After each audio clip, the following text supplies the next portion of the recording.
Lecture de la parole de Dieu. Ecclésiaste, chapitre 2.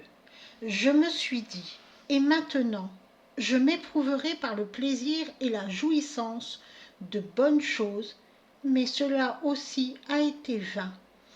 J'ai dit du rire, cela est stupide, et du plaisir, à quoi sert-il? J'ai cherché dans ma pensée comment satisfaire mon corps avec du vin et, ma pensée me guidant toujours avec sagesse, comment poursuivre la sottise. Mon but était de trouver ce que les gens avaient de mieux à faire pendant le peu de temps qu'ils avaient à vivre sous les cieux. J'ai entrepris des travaux de grande envergure. Je me suis construit des palais, je me suis planté des vignobles et je me suis fait des jardins et des parcs. J'y ai planté toutes sortes d'arbres fruitiers. Je me suis fait des étangs qui arrosaient les arbres poussant dans la forêt. J'ai acheté des serviteurs et des servantes et j'ai eu aussi des serviteurs nés dans ma maison. J'ai aussi eu des troupeaux de bétail et des troupeaux de brebis florissants plus que quiconque avant moi à Jérusalem. J'ai amassé de l'argent et de l'or, la richesse des rois et des provinces. J'ai acquis des chanteurs et des chanteuses, des choses qui offrent un plaisir sensuel et de nombreuses concubines.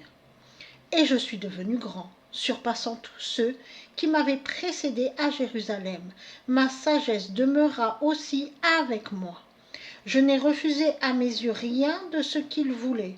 Je me suis refusé aucun plaisir, car j'ai pris plaisir à tout mon ouvrage. Et c'était là ma récompense pour tout mon ouvrage. Puis j'ai regardé tout ce que mes mains avaient accompli et tout l'ouvrage pour lequel j'avais peiné. Et j'ai vu que tout cela était futile et pâture du vent, et qu'il n'y avait rien à obtenir sous le soleil.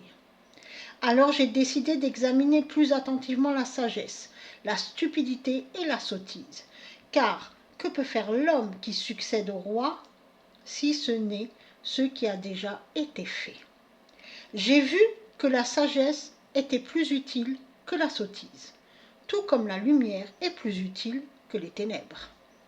L'homme sage a des yeux dans la tête, mais le sot marche dans les ténèbres. Cependant, le même sort les attend tous. Alors je me suis dit, s'il arrive au sot la même chose qu'à moi, qu'ai-je donc gagné à être sage? Et je me suis dit, cela aussi est vain, car on oubliera rapidement le sage et le sot, étant donné que, dans les temps à venir, on aura tout oublié depuis longtemps. Le sage comme le sot doivent mourir. Alors, je me suis mis à haïr la vie, car les activités faites sous le soleil m'étaient odieuses, car tout est vanité et pâture du vent. J'ai haï toutes les choses pour lesquelles j'avais travaillé sous le soleil, car j'ai vu que je devrais les laisser à l'homme qui viendrait après moi. Qui sait s'il sera un homme sage ou sot? Cependant, il aura le contrôle de toutes les choses pour lesquelles j'ai travaillé et qui prouvent combien je suis sage sous le soleil. Cela aussi est vain. Aussi, je me suis mise à me désespérer de toutes les choses pour lesquelles j'avais travaillé sous le soleil. Voici un homme dont l'ouvrage est accompli avec sagesse, connaissance et habileté. Cependant, il doit le laisser à quelqu'un qui n'y a mis aucun effort. Non seulement cela est vain, mais c'est un grand mal qu'obtient une personne pour tous les efforts et les ambitions qui imprègnent l'ouvrage qu'elle a fait sous le soleil. Toute sa vie est faite de douleur et son ouvrage est rempli de pression. Même la nuit, son esprit n'a aucun repos. Cela aussi est vain. Il n'y a donc rien de mieux à faire pour un homme que de manger, boire et jouir des bonnes choses qui viennent de son ouvrage. J'ai aussi réalisé que cela vient de la main de Dieu. Car qui mangera et jouira de la vie si ce n'est moi?